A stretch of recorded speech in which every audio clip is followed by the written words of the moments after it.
Story. Truong Kai and my nun. Long, long ago, there lived a grand chancellor who had a daughter named my nun.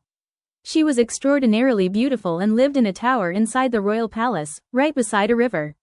At that time, there was a poor young fisherman named Truong Kai. Every day, he rowed his small boat to that stretch of the river to cast his nets and make a living.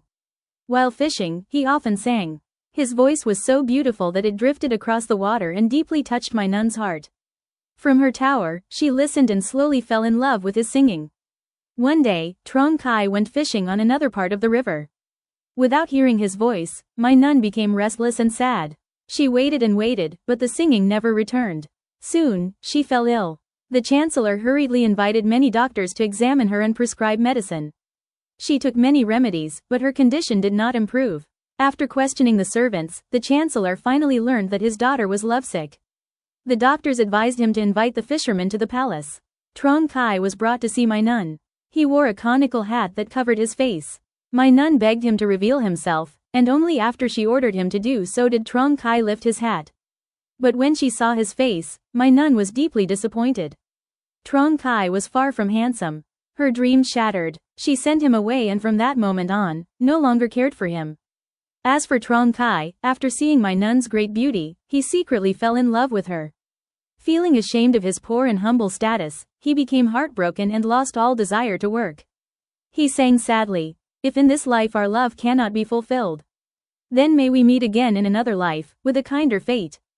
Truong Kai carried this unfulfilled love in his heart and eventually died of heartbreak.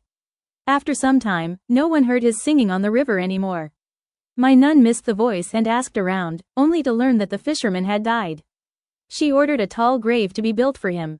Strangely, when the grave was opened later, Truong Kai's body had completely decayed, but his heart had turned into a shining piece of jade. My nun had the jade carved into a drinking cup. One day, as my nun poured water into the cup, something miraculous happened. The image of a fisherman rowing his boat slowly appeared and turned inside the cup. At the same time, the familiar singing voice echoed softly, as if lamenting, as if blaming. My nun was overwhelmed with regret.